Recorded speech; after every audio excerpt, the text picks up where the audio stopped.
আচ্ছা, কোনো যদি জনহীন বাড়িতে প্রবেশ করেন, যেখানে বুঝতে পারছেন যে বাড়িতে কোনো মানুষজন নাই, অনেক সময় বিরান বাড়ি, দীর্ঘদিন ধরে বাসা ভাড়া নিতে আমরা যাই, গোটা বিল্ডিং খালি আছে, কোনো লোকজন নেই, আর রুমে রুমে ঢুকছেন, হ্যাঁ, বা ফ্ল্যাটে ফ্ল্যাটে ঢুকছেন, সালাম দেবেন না দিবেন না, এটা একটা মশলা জেনে নেওয়া জরুরি। জি বলেন দেখি। সালাম যাবে না, দেওয়া উচিত, কারণ ওখানে মানুষ না থাকলেও জিন্নাত থাকতে পারে, আর জিনের স্বভাব হচ্ছে অনাবাদ এলাকায় বসবাস করা। যেই বাসাতে 2-4-6 মাস কোনো মানুষ বসবাস না করবে, সেখানে জিন বসবাসের সম্ভাবনা খুব বেশি।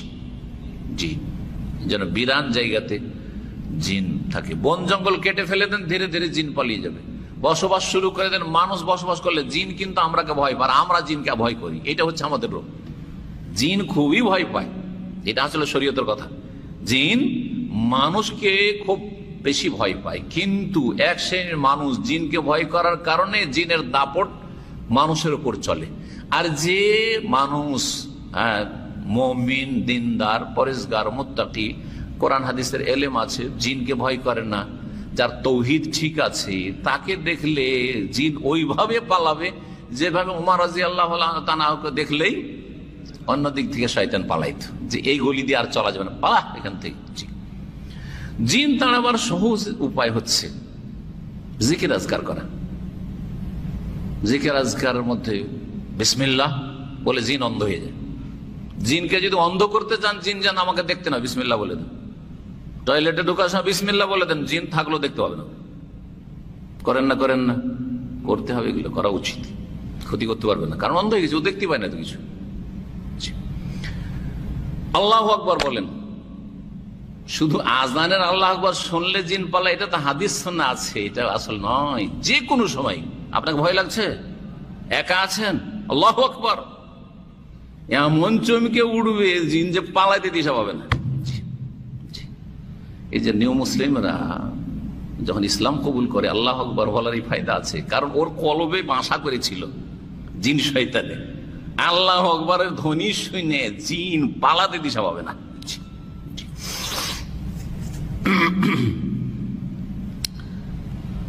তো যে কোনো জায়গায় যদি বাড়িতে কেউ না থাকি, খালি বাড়িতে প্রবেশ করেন, তো এই ক্ষেত্রে সালাম দেবেন। কিন্তু ফোকাহারা বলেছেন, এই ক্ষেত্রে যেহেতু আপনি জানছেন যে কোনো লোকজন নেই, আমি কিন্তু আসসালামু আলাইকুমই বলি।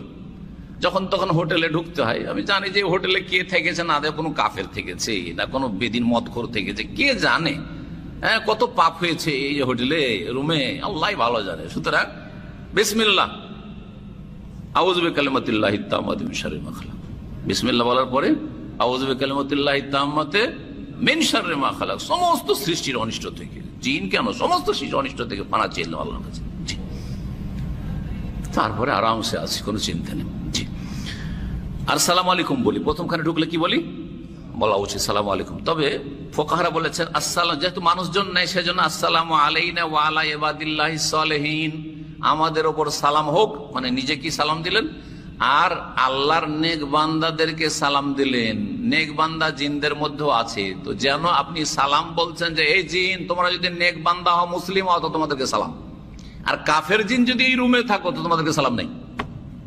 আসসালামু আলাইনা ওয়া আলা ইবাদিল্লাহিস সালিহিন, এগুলো ফুকাহাদের ইজতিহাদ, এইরকম কোন দলিল পাইনি, আল্লাহু আলাম। তবে আসসালামু আলাইকুম বললেই যথেষ্ট, নিজের উপর সালাম, আপনাদের উপর সালাম, আর সালামের যে হকদার তাকেই সালাম। জি, অমুসলিম জিনকে সালাম দিচ্ছি না, কাফের জিনকে সালাম দিচ্ছি না।